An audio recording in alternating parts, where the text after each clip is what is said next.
बघताय का तुम्ही, पूर्ण लाईन मध्ये आम्ही 1 तासापासून उभे आहोत. परत इथं तुम्ही बघू शकतात किती ड्रामच्या लाईन लागलेल्या आहेत. बघा इथपर्यंत ड्रामच्या लाईन, इथपर्यंत, हे बघा इथपर्यंत ड्रामच्या लाईनी आहेत. पूर्ण लास्ट पर्यंत ड्रामच्या लाईनी आहेत. का?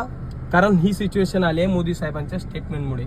या पॅनिक बाईंग चाललेलं आहे मित्रांनो. खूप जास्त साठेबाजी चालू आहे. आणि साठेबाजी नाही म्हणू शकत आपण याला, कारण इथं गरज होत चाललेली आहे. का? कारण शेतकरीला ट्रॅक्टरांना, जेसीबींना खूप जास्त प्रमाणात डिझेल लागतं.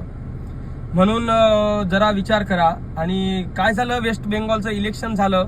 जोपर्यंत वेस्ट बेंगॉलचं इलेक्शन चालू होतं तोपर्यंत यांनी कोणत्याच प्रकारचं पेट्रोलचं प्राइस वाढवलेलं नाही, कोणत्याच प्रकारचं फायनान्स मॅनेजमेंट केलेलं नाही, कोटा मॅनेजमेंट केलेलं नाही. त्यावेळेस त्यांनी एकदम सुरळीत चालू ठेवलं. आणि अचानकच मोदी साहेब स्टेटमेंट देतात. असं अचानक स्टेटमेंट देऊ नका मोदी साहेब, कारण त्याच्यामुळे काय होतं, आमच्यासारखे सामान्य जनतेचा हाल होतात. तुमचं काय नाही, तुम्ही विदेशात फिरत बसतात. आम्ही काय करायचं सर्वसामान्य जनतेनं? मोदी साहेब, जर तुम्हाला तुमची लोकप्रियता टिकवायची असेल, तर लोकांमध्ये तुमचा विश्वास पुन्हा एकदा प्रस्थापित करायचा असेल, तर तुम्ही पहिले जसे होतात तसेच वागा. कारण अचानक येणं आणि अचानक लोकांना संबोधित करून काही सांगून जाणं, त्याच्यात लोक घाबरतात. आम्ही घाबरतो मोदी साहेब. म्हणून तुम्हाला एक रिक्वेस्ट आहे, करायचं असेल तर देशाचं भलंच करा. काय? देशाचं भलंच करा. उगाच काही पॅनिक सिच्युएशन हे करून निवडणुका जिंकून तुम्ही पुन्हा एकदा सत्तेवर येणार याची आशा तरी अजिबात बाळगू नका.